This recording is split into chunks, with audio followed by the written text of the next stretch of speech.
Di dunia ini terdapat dua macam orang. Orang yang pertama suka dengan penggunaan MSG, dan orang yang kedua anti dengan penggunaan MSG. Sebenarnya, apa itu MSG, dan kenapa muncul persepsi yang buruk tentang MSG?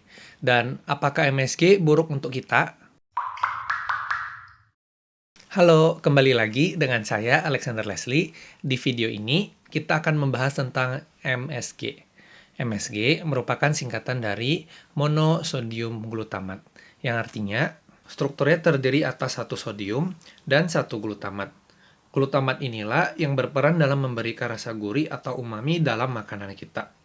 MSG merupakan garam dari asam glutamat. Asam glutamat adalah salah satu dari 20 asam amino yang diperlukan oleh tubuh kita. Jumlahnya mencapai 40% dari total semua protein dalam tubuh. Fungsinya dalam tubuh pun beragam, antara lain berperan dalam produksi asam amino lain, berperan dalam produksi senyawa penting dalam sistem saraf, serta merupakan sumber energi bagi jaringan tubuh lainnya. Untuk memenuhi kebutuhannya, tubuh kita memproduksi asam glutamat dalam tubuh. Sehingga dapat kita simpulkan bahwa tubuh kita memiliki, memerlukan, dan memproduksi banyak glutamat. Sebenarnya, bagaimana sejarah MSG dari awal penemuannya hingga ada persepsi buruk seperti sekarang? Pada tahun 1908, Kikunai Ikeda berhasil mengekstraksi MSG dari kaldu rumput laut buatan istrinya. Hal ini dilakukannya karena ia penasaran dengan rasa umami dari kaldu rumput laut tersebut. Kristal putih itu kemudian dikomersialisasikan dan diberi nama yang artinya the essence of taste. Akibat Perang Dunia Pertama dan Kedua, Ajinomoto dikenal dan tersebar ke berbagai penjuru dunia.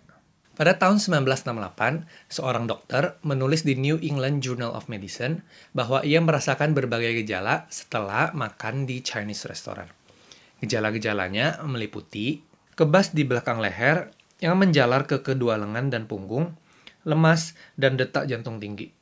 Dokter itu berkesimpulan bahwa salah satu kemungkinan penyebab gejala itu adalah konsumsi MSG.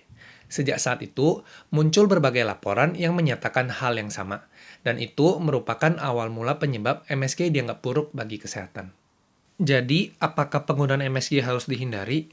Kenyataannya, secara tidak sadar, kita tidak akan pernah bisa menghindari penggunaan MSG dalam makanan kita. Keju, tomat, rumput laut, kecap asin, kecap ikan, saus tiram, kacang-kacangan, daging, jamur, jagung, kentang, semuanya mengandung jumlah glutamat yang cukup tinggi. Misalnya, pada 100 gram kecap asin, terdapat 1,6 gram glutamat, atau 3/4 sendok teh MSG. Pada 100 gram keju, terdapat 8,2 gram glutamat, atau 2 sendok teh MSG.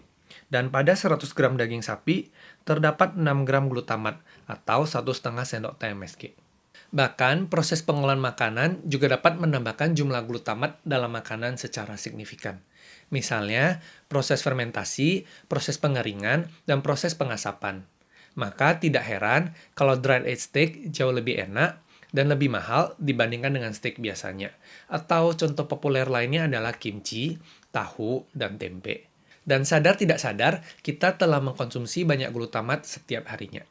Sejak bermunculan laporan tentang Chinese Restaurant Syndrome, banyak penelitian dilakukan untuk mengetahui efek buruk dari konsumsi MSG pada tubuh.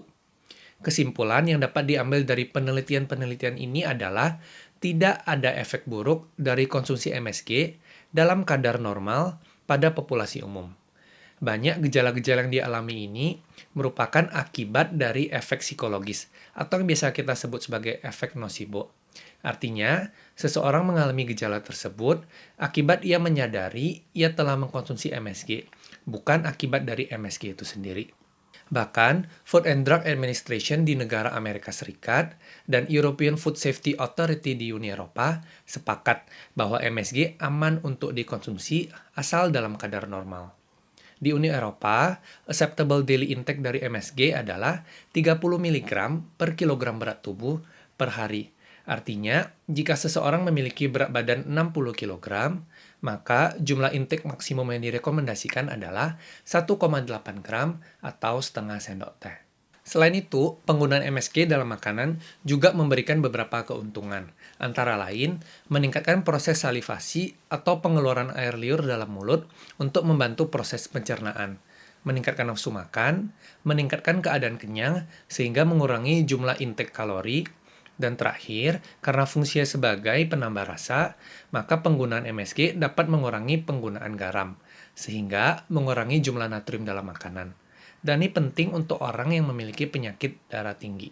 Jadi, dapat kita simpulkan bahwa penggunaan MSG dalam makanan tidak berefek buruk bagi kesehatan asal digunakan dalam kadar normal. Hal ini sebenarnya berlaku juga untuk makanan atau bumbu-bumbu lainnya. Misalnya, jika seseorang mengkonsumsi terlalu banyak garam dan gula, maka ia akan meningkatkan resiko terkena tekanan darah tinggi dan diabetes. Demikian juga dengan konsumsi MSG yang berlebihan, memiliki potensi resiko buruk bagi tubuh, walaupun belum ditemukan secara saintifik.